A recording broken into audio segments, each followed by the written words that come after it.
speaking of talk, how about that's exactly what Jack Eichel did last night after the game. Let's throw 2 minutes and 30 seconds up on the clock and dive in with Eichel's chirp because, well, he returned to Buffalo for the first time since last November's trade, and it didn't exactly go so well for the Vegas Golden Knights, a 3-1 loser to the Buffalo Sabres.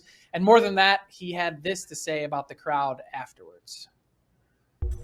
Were you surprised at the level of intensity of the crowd, the boos? That's about the loudest I've heard this place ever.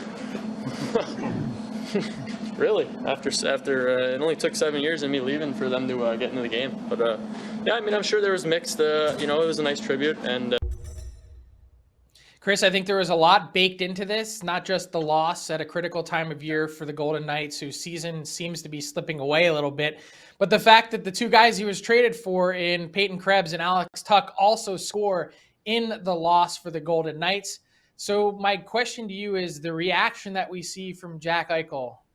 What do you think? What do you make of it?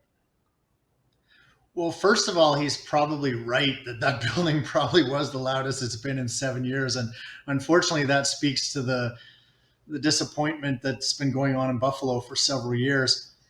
I think you're right. All of what you said crept into his comments. He was definitely frustrated. Anytime you go back to the city that traded you, you want to have a good game. You want to have a strong performance. And instead, you have the two guys you were traded for that score. And the crowd boos you every time you touch the puck. So clearly a frustrating night for Eichel.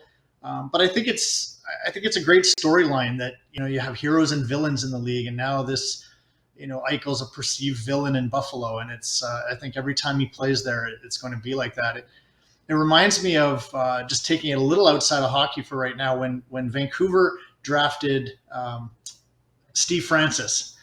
In the NBA. So the Vancouver Grizzlies drafted Francis. He refused to go there. The first game he played in Vancouver as a member of the Houston Rockets, loudest sporting event I've ever been to. The boos were just nonstop. So I think that's good for the league to have that, that rivalry with a player that used to be on your team. So yeah, speaking of basketball, we had that same type of reaction in Philadelphia on Thursday night with Ben Simmons making his return with the New Jersey Nets, or the Brooklyn Nets, I should say. But when you think back to Eichel, he was going to be a villain regardless anytime he returned to Buffalo based on the way that it played out.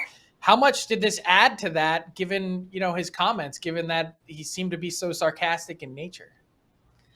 Yeah, he definitely could have handled it in a more professional way and probably saved himself or given him a little more respect out of it. But sometimes that happens when you're caught in the moment and you're frustrated and you make a comment like that sort of will be, everybody in Buffalo will be offended by that, and that won't easily go away. So I think Eichel definitely could have handled that a little better, but it's what happens in the moment. Yeah. Hey, I don't mind it. It gives us something to talk about and certainly Exactly. something to look forward to on the next trip to Buffalo for Jack Eichel, even though it only happens once a year. That's sort of the only criminal part of it. Let's take a deep dive into Vegas and where things stand in relation to the trade deadline, because it just feels like the wheels are falling off a bit. You take a look at Vegas and their records since Jack Eichel made his season debut: 4-6-1, 25th in the league in points percentage over that stretch. And now you've got Robin Lehner back in Vegas. You've got Riley Smith back in Vegas. Lehner on crutches, according to Sinbin Vegas, and I believe this is a groin injury that he's dealing with, in addition to the shoulder injury that we've already reported on. So the goaltending is now probably left in the hands of Laurent Brossoit and Logan Thompson. It's a lot to ask. Aside from a goalie, where do the Golden Knights stand at this point, Chris? And what's your level of concern as they've continued to plummet in the standings, which is good news for teams like the Edmonton Oilers and Vancouver Canucks, who are just fighting to stay alive in the Pacific? Yeah, I think there's great cause for concern in Vegas. And, goaltending wasn't the issue last night. I thought Laurent Brossoit actually played very well. But this is a team that's struggling to find an identity. You lose a player like Mark Stone, who I think stirs the drink a little bit there. And instead you replace him with Eichel, who's obviously very talented and, who hasn't fit in badly. I think he's got 7 points in his first 10 games there, but totally different personality, different character, and trying to find that chemistry, with a player like that who's supposed to be now your first line center That's a struggle. And to try to do that in mid-season when you've already got, your line combinations and your team formation already set, that's a big ask. Replacing, putting Eichel in there and missing Stone. I think they really need to figure out something quick, or it's going to keep trending downward.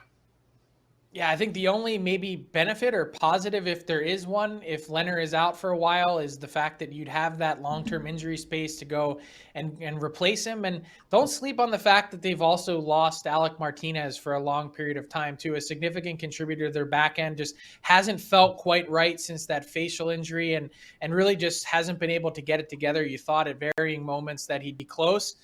Those are a lot of pieces. You take Stone, you take Leonard, you take Martinez, you take Smith out. Like, that's not only is it significant salary, it's a significant chunk of the heart of your lineup. Yeah, absolutely. And I think it's two things, right? It's what they contribute on the ice, but I think it's also what they contribute off the ice. And sure, they're still around the team a little bit as they go through their rehabilitation, but it's not the same as being on the bench and in the room between periods and providing that leadership. So, I think it's going to be a challenge here for Vegas. But if they can get in and all those guys come back, then look out. They're going to be tough.